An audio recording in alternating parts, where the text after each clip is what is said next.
الله أكبر الله أكبر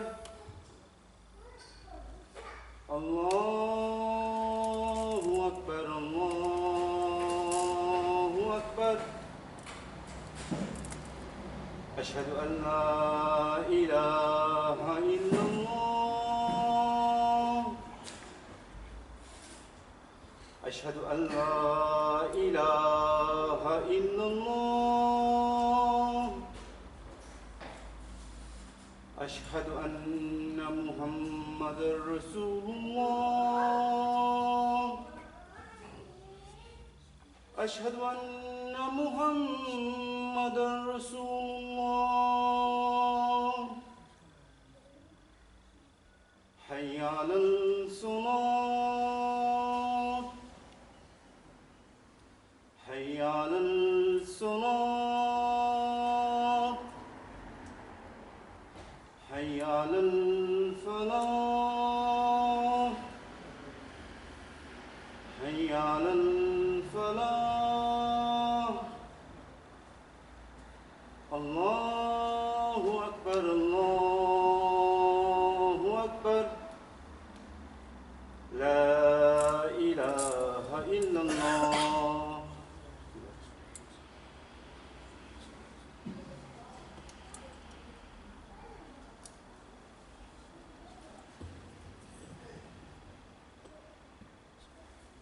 إن الحمد لله نحمده ونستعينه ونستغفره ونؤمن به ونتوكل عليه ونعوذ بالله من شرور أنفسنا ومن سيئات أعمالنا من يهده الله فلا مضل له ومن يضلله فلا هادي له وأشهد أن لا إله إلا الله وحده لا شريك له وأشهد أن محمدا عبده ورسوله أما بعد فإن خير الكلام كلام الله وخير الهدى هدى محمد صلى الله عليه وسلم وشر الأمور محدثاتها وكل محدثة بدعة وكل بدعة ضلالة وكل ضلالة في النار يا أيها الذين آمنوا اتقوا الله حق تقاته ولا تموتن إلا وأنتم مسلمون يا أيها الناس اتقوا ربكم الذي خلقكم من نفس واحدة وخلق منها زوجها وبث منهما رجالا كثيرا ونساء واتقوا الله الذي تساءلون به والأرحام إن الله كان عليكم رقيبا يا أيها الذين آمنوا اتقوا الله وقولوا قولا سديدا يصلح لكم أعمالكم ويغفر لكم ذنوبكم ومن يطع الله ورسوله فقد فاز فوزا عظيما. Allah subhanahu wa ta'ala has said in the Quran, إن الله وملائكته يصلون على النبي يا أيها الذين آمنوا صلوا عليه وسلموا تسليما. Indeed, Allah confers blessings upon the Prophet Muhammad sallallahu alaihi wasallam and his angels, and O you who believed, send the durood upon him, and the mercy of Allah subhanahu wa ta'ala and peace of Allah. This is in chapter 33, Surah Al-Ahzab, and the verse is 56. Pray to Allah subhanahu wa ta'ala that may Allah give us sincerity to speak the truth in the light of the Quran and the Sunnah of Prophet Muhammad sallallahu alaihi wasallam, to understand them, to accept them in the hearts, and to implement them in our life. The topic is about the rewards for those people who believe in Prophet Muhammad sallallahu alaihi wasallam and the rewards for those people who send durood upon Prophet Muhammad sallallahu alaihi wasallam. First of all, why Muslims should be believing and what is the reward for them. This is mentioned in different places of the Quran. In Surah Al-Hadid, where Allah subhanahu wa ta'ala speaks about, the name of the surah is Ayan, Loha jisko hum kehte hain, and the verse is 28, where Allah subhanahu wa ta'ala is saying, Ya ayyuhalladhina amanu taqullah wa aminu bi rasulihi. O believers, fear Allah subhanahu wa ta'ala and believe in His messenger, sallallahu alaihi wasallam. يؤتكم كفلين من رحمته ويجعل لكم نورا تمشون به ويغفر لكم والله غفور رحيم. Allah subhanahu wa ta'ala has first asked us to fear Him. So that's understood that we first believe in Him, and we believe in Him with sincerity in the heart, and this is what it relates to our connection and relation with Allah subhanahu wa ta'ala. Then it goes to the second command, that once you have believed me, you have to fulfill my rights. That's the connection that you have between me and you.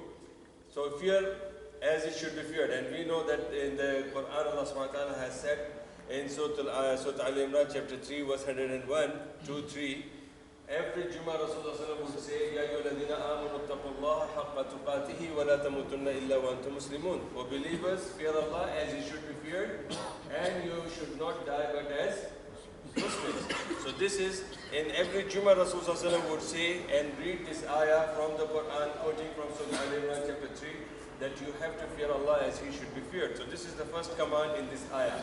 The second command Allah subhanahu wa ta'ala is giving to all the believers after fulfilling our rights to believe in Allah. وَآمِنُوا بِرَسُولِهِ, and you have to believe in His messenger. SubhanAllah. There's no point you say you believe in Allah, you believe in God, or you believe in Bhagwan, or believe in Ishwar, and you don't believe in Muhammad Sallallahu Alaihi Wasallam. So it is incomplete, your faith is incomplete. So what's the reward for that? يُؤْتِكُمْ كِفْلَيْنِ مِنْ رَحْمَتِهِ. Allah will give you double of His mercy. Subhanallah. And Allah's mercy you can understand from the Quran. There are 114 chapters of the Quran. How many chapters? 114 chapters, and 113 times Allah starts His every chapter with Bismillahir Rahmanir Rahim. In the name of Allah, the most merciful, most gracious, and most merciful. So Allah speaks about His mercy. Another hadith of Rasulullah that Allah will bring mercy in a human form on the Day of Judgment. And Allah subhanahu wa ta'ala will judge all His creations, keeping the mercy in front. Subhanallah. That means Allah wants to overlook all the errors and shortcomings of His people that He has created. And then if they really deserve the punishment, then only He will punish, otherwise not. So this is where Allah speaks about the mercy. And here He says that this mercy which I am telling you, and one of the examples He has given to us in the hadith of Rasulullah, that mercy is divided into 70 plus sections, divisions. And Rasulullah is saying that the mercy that we see amongst the creatures here, mother for the children, dogs for the puppies, okay, female dogs, and cats for the kitchen, all that kind of thing, and the animals, female animals show their mercy towards their kids, children. Rasulullah is saying this is only 1% of mercy that you have. You can imagine the mercy of Mahatma Gandhi, for an example. If you want to compare Nelson Mandela's mercy, if you want to compare any saint born in India or Pakistan or in any Asian country, if you collect all the mercies that they show, subhanallah, even if somebody is saying, the mercy of a man is example given that sometimes the insects would bite his, one part of his body, he would lift that insect from that part and he would put on the other part so that the insect can eat different parts of the body. This is the mercy which he is showing to the insect. Even if that is an example, Rasulullah is saying all this is counted as 1% of the mercy of Allah, and rest is with Allah subhanahu wa ta'ala. Another example Prophet Muhammad has given to us. He brought a child. There was some kind of an incident where the lady, she lost her baby. She was crazy after looking for that baby, and she was thinking, where is my child, where is my child, where is my child? And somehow after she was, she lost all her hope and she couldn't find anywhere, she thought that my child is gone forever from her. And suddenly she sees a child, her child in front, somewhere she found it and she wept to the child. Rasulullah has said, look, this is the mercy for this woman, showing this mercy to her child. Allah is more merciful than this mother to His creation. But the ayah says that this mercy, all mercy, whichever Allah has got, Allah will reward you double of that mercy just because you believe in Prophet Muhammad Sallallahu Alaihi Wasallam. You got the point now? So this is the importance we have to understand. It says that يُؤْتِكُمْ وَآمِنُوا بِرَسُولِهِ, believe in Allah's messenger.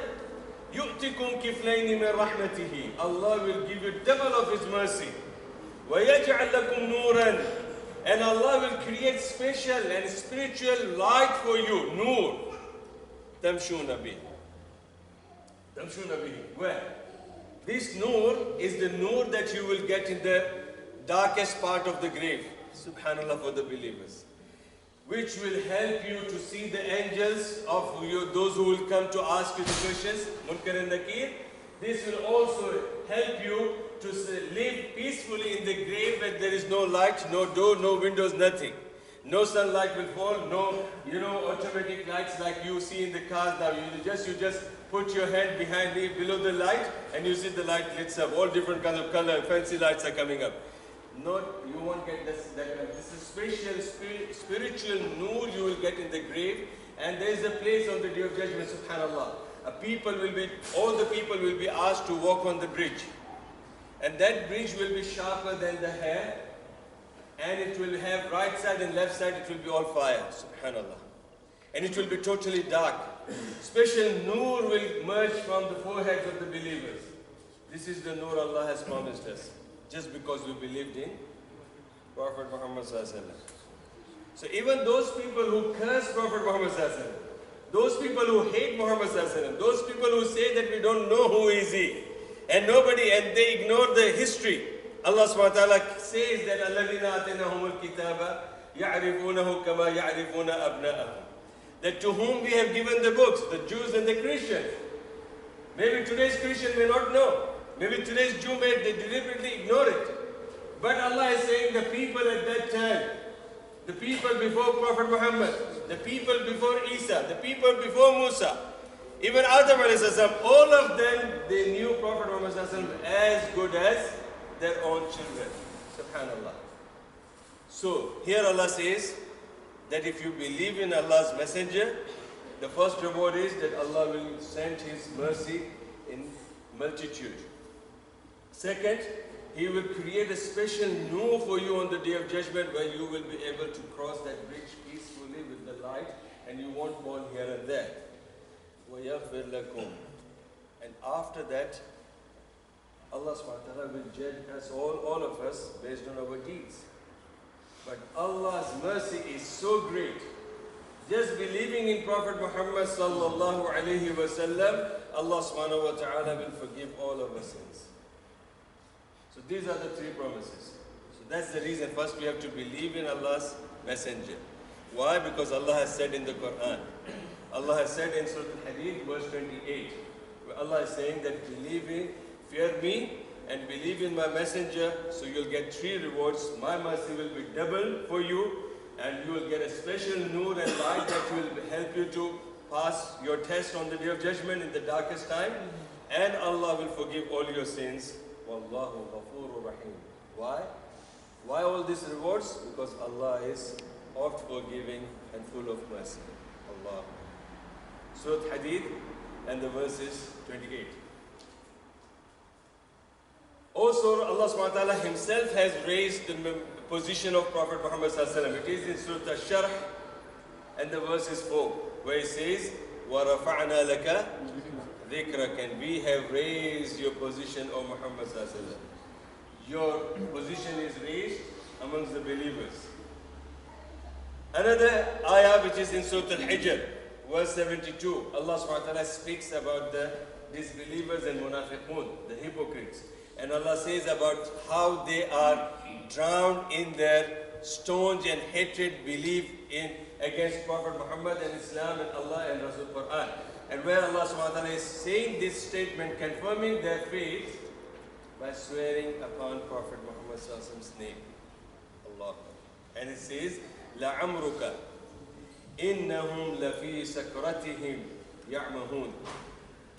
By your life, Miss Allah is taking an oath upon the life of Rasulullah sallallahu alaihi wasallam, O Muhammad. Indeed, they were, these people, in their intoxication, wandering blindly. Subhanallah. Referring to what?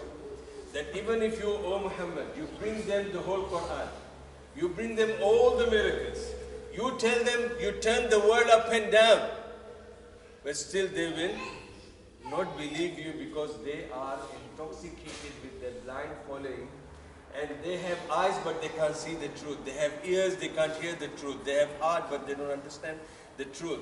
So they are totally drowned, they are in coma because of their intoxication, and He says this based on what? Swearing upon Prophet's name. Allah. So, swearing by Prophet's name is permissible only for Allah subhanahu wa ta'ala. We can't say, like in India and Pakistan, maa ki kasam, I swear by my mom's name. Bachon ki kasam, I swear by my children's name. Iski kasam, uski kasam, they say that. And this is not permissible in Islam. You can swear only by Allah's name. And Allah can do anything He wants. We can't question Allah subhanahu wa ta'ala for that. So Allah subhanahu wa ta'ala, but when Allah swears by something, isn't it that important to us to understand that definitely this thing is important? And it's not only Prophet Muhammad, Allah subhanahu wa ta'ala swears by the earth. Allah swears by the time, wal asr. Allah swears by shamsi wa duhaha. Allah speaks about, He swears by the stars, the moon, sun, like that. So for Allah it is permissible and nobody can question Him. Allah can do whatever He wants and it is allowed for Him because it is His creation. But here when we are hearing in this ayah, Allah swears by the name of Prophet Muhammad Sallallahu Alaihi Wasallam. So it shows that Prophet Muhammad Sallallahu Alaihi Wasallam's position in the sight of Allah is greater than anything that we can even imagine. Based on this honor, respect, Allah subhanahu wa ta'ala has commanded all the believers, including the angels, in Surah Al-Ahzab chapter 33 and the verses 56, that we all should send dua and durood upon Prophet Muhammad sallallahu alaihi wasallam. So believing in Allah, believing in Rasul, and the reward that we get, and then this is the durood upon Prophet Muhammad sallallahu alaihi wasallam, which is mentioned in Allah wa malaikatu yusalluna ala nabi, ya ayyuhalladhina amanu sallu alayhi wa sallimu taslima. O you who believe that indeed Allah and His angels, they send the durood upon Prophet Muhammad. Look, Allah and His angels, they send durood upon Prophet Muhammad sallallahu alaihi wasallam. So you, O you who believe, you also have to send this durood upon my messenger. وَسَلِّمُوا تَسْلِيمًا, and you have to submit yourself to Allah subhanahu wa ta'ala and His teaching. You have to follow His teaching. You have to submit your will to His teaching. Durood of Allah. It's a question. Allah is sending durood upon Muhammad sallallahu alaihi wasallam. Is Allah worshipping Muhammad? Now, because there are people on YouTube, you will find there are people who say that the janazah of Rasul sallallahu alaihi wasallam was offered by Allah. Allah was the first person to offer the janazah for Rasul sallallahu alaihi wasallam. And it's not me. This is available on YouTube. You just type who prayed the janazah for Rasul sallallahu alaihi wasallam, or just type the video Allah prayed the janazah of Rasul sallallahu alaihi wasallam, and you'll get the person who said this. He confirms this, and there's no clarification for that. I don't know what he meant. But when I'm saying, I'm quoting you the ayah from Surah Ahzab, chapter 33, verse 56, I want to explain to you. Because you can also put my video, it's being recorded here, you will put on YouTube and you will say, look, Abdul Majid is saying Allah is sending the durood upon Rasul sallallahu alaihi wasallam. So that means Allah is worshipping him? No.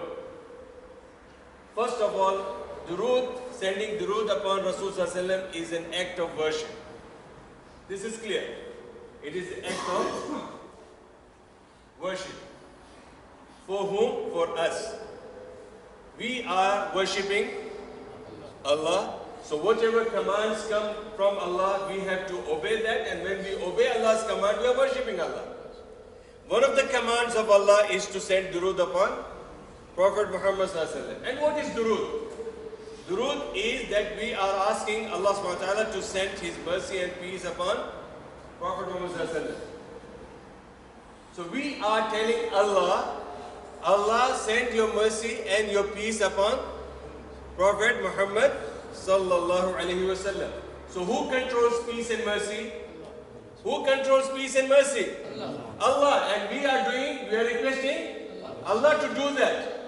And even if we don't request Allah, if Allah wants to send mercy to Prophet Muhammad, and if Allah wants to send peace to Prophet Muhammad, can we stop that? No, because He owns that. And this is His bonus, His reward. He's not something worshipping. Because Allah does not need to worship anybody, and Allah does not need our worship. But because He owns mercy and peace, yes, he can share it with anybody. So Prophet Muhammad sallallahu alaihi wasallam, Allah is sending durood upon him, does not mean that Allah is worshipping him, rather Allah is rewarding him with mercy and peace. Is that clear? Does that make sense? Okay, and this is not my Aqidah, this is the Aqidah of all the Ahlul Sunnah wal Jama'ah scholars.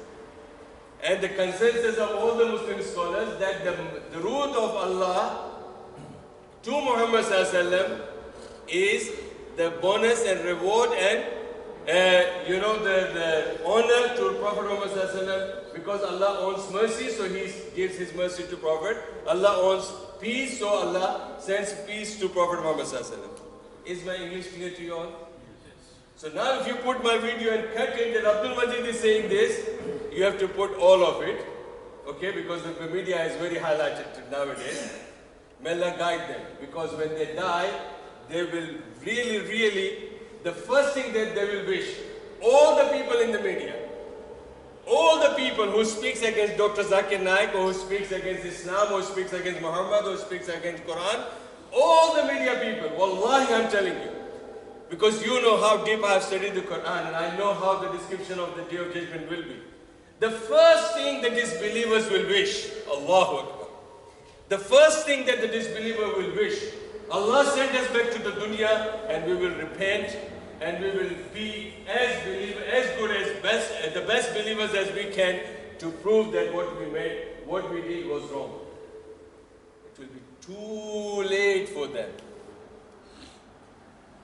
There are ayat in the Quran that these disbelievers, the people who hated Allah, the people who hated Quran, the people who hated Muhammad sallallahu alaihi wasallam, the people who hated Islam, the first thing after they wish to go back, they will tell Allah, Allah take all our wealth. Allah take anything that you want from us. Allah, the whole thing that we have.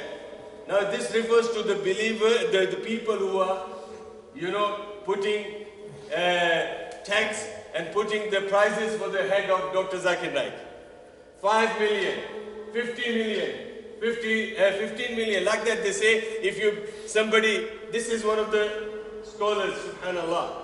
On YouTube it is mentioned that this is the Shia scholar in India. Shia scholar in India. He said that this is the amount which is in millions, okay? And he says if you behead the head of Zakir Naik, this is the reward for him. Because Zakir Naik is kafir and Zakir Naik is out of the fold of Islam. Subhanallah. So here Allah subhanahu wa ta'ala is saying that these disbelievers, the first thing that they will wish on the Day of Judgment is to come back to this dunya again. And to be the best believers as they could in the sight of Allah subhanahu wa ta'ala, and they would rectify their mistakes. And the mistakes will be that they want to rectify that they were not believing in Allah, they will believe in Allah. They want to believe in Allah. They want to believe in Islam. They want to believe in Quran. They want to believe in Muhammad sallallahu alaihi wasallam. But it will be too late for them. Even if they want to, donate all their wealth and everything that they possess, which refers to the kingdomship of anybody who owns it. Subhanallah.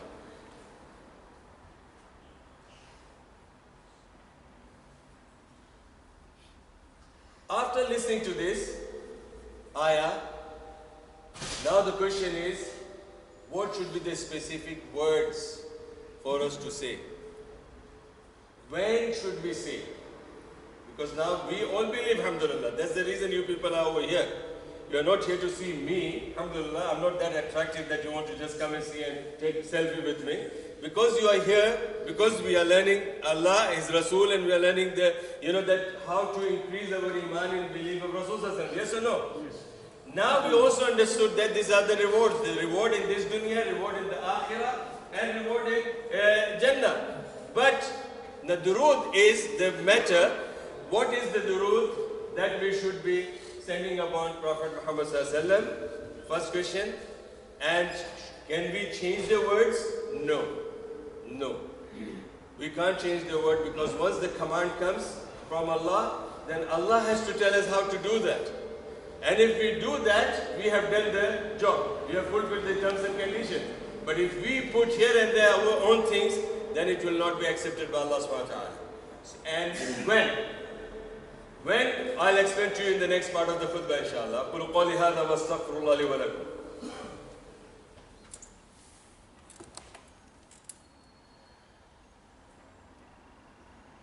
Pray for Dr. Zakir Naik.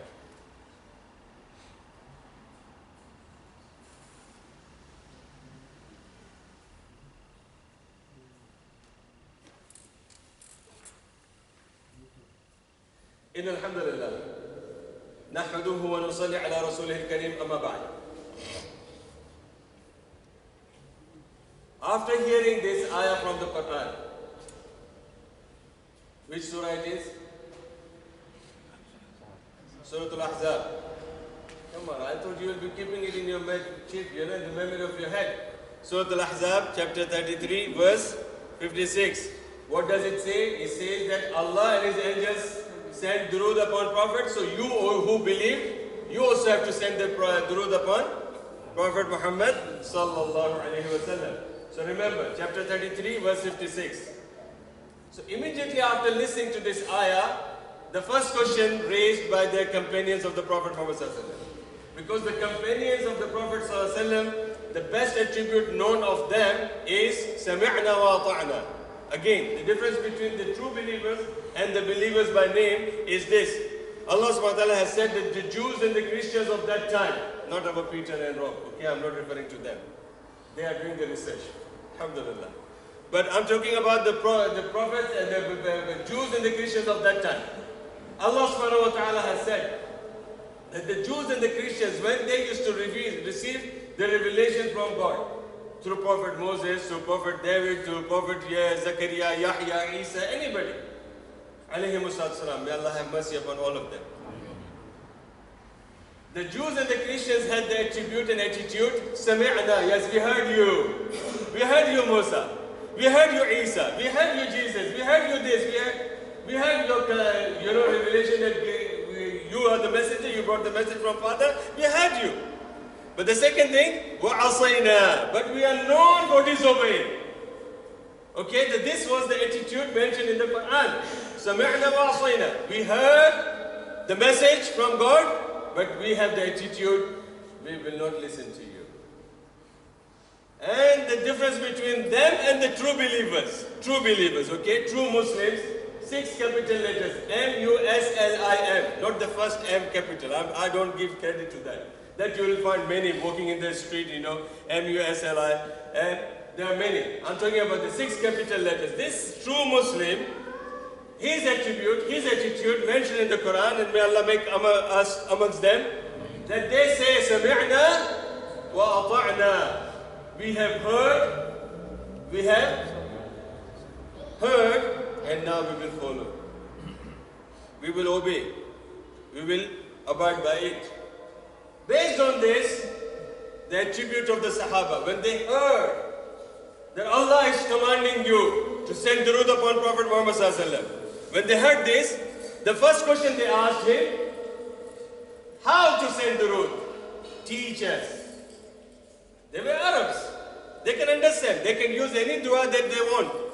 But because they were Arabs at the same time, they were true Muslims, and they had a messenger to teach them to please Allah subhanahu wa ta'ala, to get those 3 rewards, double mercy, and the nur, and the forgiveness. They want all that. So definitely they don't want to lose this opportunity. So they asked him, Ya Rasulullah, kayfa nusalli alayk? These are the words, Ya Rasulullah, kayfa nusalli alayk? How can we send durood upon you? Then our beloved Prophet Muhammad sallallahu alayhi wa sallam has said this. Now this is, let me quote you the reference so that inshallah. Sahih Bukhari 6358, Sunan Nasai 1293, and also in Fath al-Bari volume 6 and the page is 166 where it says that these are the words. Qulu, O people, O believers, O my companions, say this. Allahumma salli ala Muhammad. There is no word Sayyidina.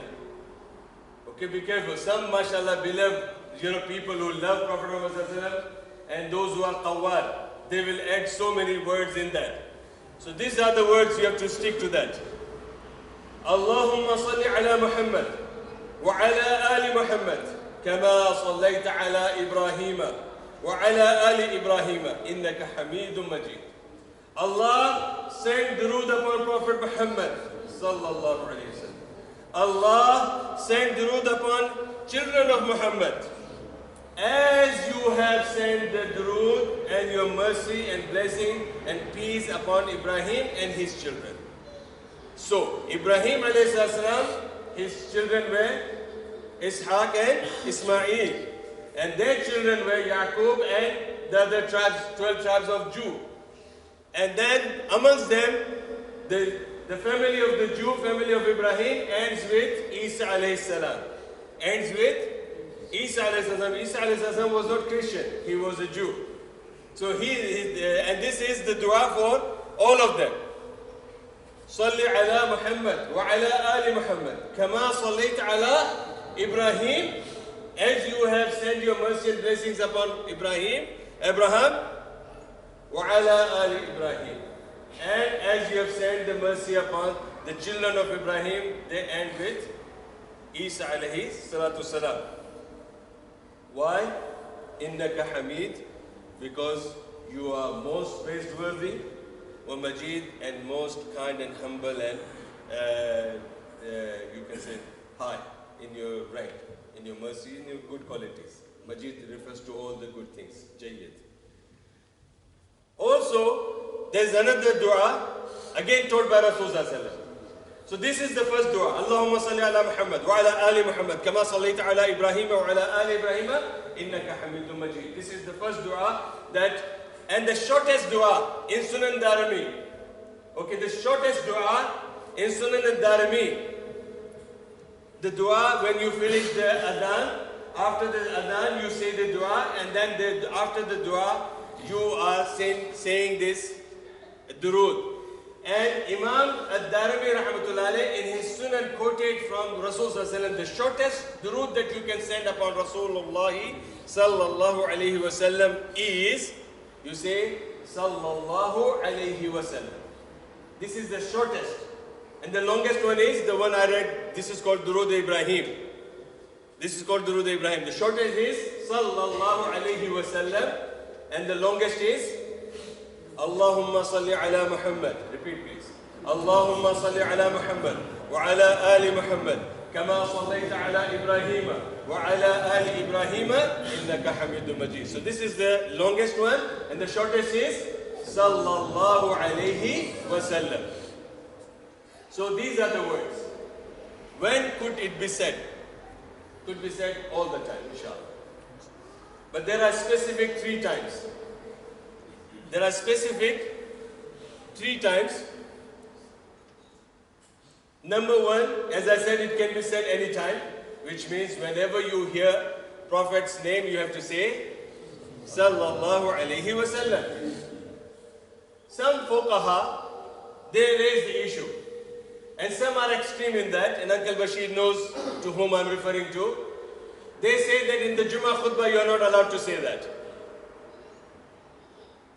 They say in the Jummah khutbah you are not allowed to say durood upon Rasulullah sallallahu alaihi wasallam. Ali Akbar beta, pay attention to this. They say Jummah khutbah you are not allowed to talk. When you talk you have destroyed the reward of your Jummah khutbah. Okay? Because there is a hadith of Rasulullah sallallahu alaihi wasallam that if you correct somebody making mistake while the Jummah khutbah is delivered, you have lost your own rewards. So that means even that is not allowed for you to do that. So based on that, they say even durood is not allowed. The right issue is it is allowed. Okay, Abdul Majid, the scholars are saying it is not allowed, and who are you? Juma 8 din hue abhi Musliman hue. You have really become Muslim now, and you are teaching us, you are going against the scholars? No, I am not going against the scholars. Hadith is Sahih Muslim. Hadith is Sahih Muslim. Prophet Muhammad sallallahu alaihi wasallam was ascending the mimbar. Normally Prophet sallallahu alaihi wasallam would ascend the mimbar. Generally it is known that he would only ascend the mimbar when it is Jummah khutbahs. Yes? Yes or no? Rasul sallallahu alaihi wasallam is, hadith in Sahih Muslim, is ascending the mimbar. And normally he has to have the mimbar, the pulpit, used to have 3 steps. How many steps? I'm a poor guy, I don't have it, so I manage with this. Alhamdulillah. So this, the sunnah is that you have to have 3 steps. Alhamdulillah, I'm thankful to everything that Allah has blessed me with. So, while he was going up 3 steps, 3 times he said, Ameen, Ameen, Ameen. This was a new thing. This was a new thing to the audience. Again, it shows that he is going to give the khutbah. Yes or no? Otherwise, why would he go up? He's not doing the, those exercises to burn his calories. No. It was the reason he stepped on the pulpit, and 3 times he said, if it was a, calorie burning exercise, then minimum you have to repeat it 8 times. All those gym trainers, they know. Minimum it is 8 times. But this is the sunnah of Rasulullah that he had the pulpit which has got 3 steps, so he said Ameen thrice because he stepped 3 times on the pulpit. Sahaba said, please explain to us, why did you say Ameen, Ameen, Ameen? Then Prophet sallallahu alaihi wasallam addressed them while he is giving the khutbah, and he said to them that Jibreel alayhi salam came to me with the revelation, and he told me that there are 3 people who are cursed. There are 3 people who are losers. And those are those. Now Jibreel is making curse upon them and wishing bad for them by saying what? A person who has attended the month of Ramadan. Pay attention, because we have already finished Ramadan soon, last few days ago. He is saying that Jibreel told me that may Allah smear the face of a person. May Allah degrade him. May Allah humiliate a person who attended the Ramadan. Ramadan came, Ramadan went, and yet he is not forgiven by Allah subhanahu wa ta'ala. Prophet said, Ameen. So it's a very serious warning. The second person, a person had parents, had reached the old age, and they died. Both of them or one of them. When they died,